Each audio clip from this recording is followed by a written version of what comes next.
not only on goals, but how to reach them. And I think we're pursuing them successfully. We've been able to do two things. Put the knife at Hamas's throat.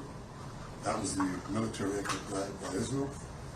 And the other effort was to isolate Hamas in the Arab and Muslim world, which I think the president did brilliantly with his team. So those two things produced the hostages. Nobody believed we'd get them out.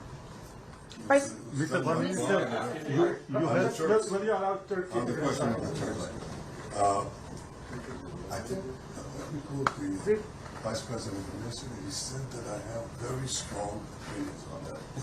And he also said we have to do it with, Israel will be obviously decide together who does that. So I have very strong opinions about that. You want to guess what they are?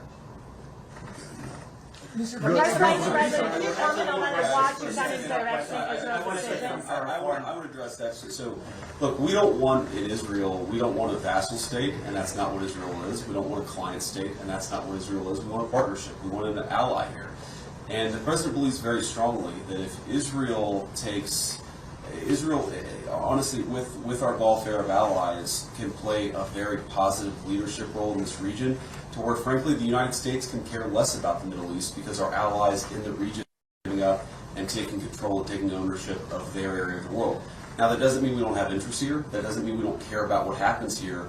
But we actually see this as an opportunity to build on the Abraham Accords. I think this Gaza deal is a critical piece of unlocking the Abraham Accords. But what it could allow is an alliance structure in the Middle East that perseveres, that endures, and that allows the good people in this region of the world to step up and take ownership of their own backyard. That's in the United States' best interest. I happen to think that it's in Israel's best interest too. Vice President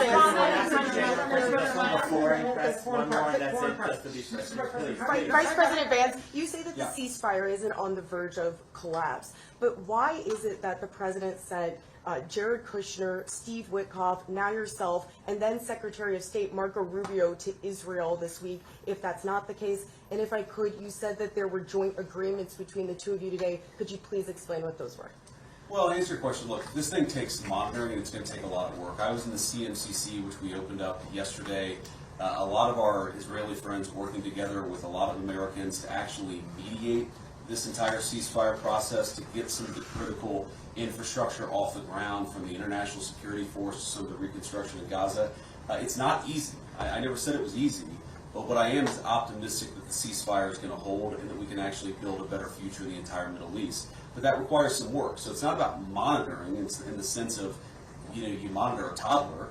It's about monitoring in the sense that there's a lot of work, a lot of good people who are doing that work, and it's important for the principals of the administration to keep on ensuring that our people are doing what we need them to do. Mr. Vice President, how do you Do you have a comment on the foreign countries not willing to send troops to Gaza, afraid of Hamas? Please let the Prime Minister answer the question. The first thing I have to say is, relative to the previous question, that when it comes to Israel's security, we do what we have to do. Right? That's always the case. That's not a question. But America has an interest in strong Israel, as you just heard from the Vice President.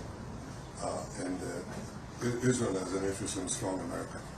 America has other interests in this region where we can be flexible to accommodate that. That's good, because a strong America is in our interest. And equally, as you just heard the Vice President say again, a strong Israel serves America's interest in stabilizing this very unstable region.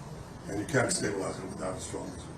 So we make the decisions for the security of Israel, but we make common decisions for the region, which I think can serve us both. And that's what we discussed today. We discussed this idea of the day after. Remember, everybody said you don't have a day after, you don't have a day after. We're just creating an unbelievable day after with a completely new vision of how to have the civil government, how to have the security there. Who could provide that security there? Again, with Israel taking care of overall security always. And we discussed that. And I think we have some very, very good ideas how to proceed. It's not going to be easy, but I think it's possible. Yeah, I mean, we're really creating a peace plan and an infrastructure here where nothing existed even a week and a day ago. That's going to require a lot of work. It requires a lot of ingenuity.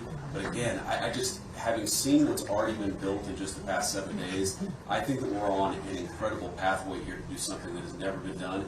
And I think you've heard Steve Witkoff say this, you've heard the President, I believe, say this, that if we do this the right way, it could create a model, I think, that could lead to other peace agreements all over the world, because it shows what's possible when you're willing to think outside the box and actually put some elbow grease to get it done.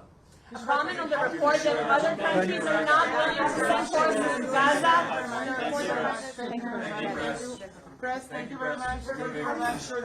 Thank you. Excuse me, sir. Thank you very much. Yeah, thank you. Thank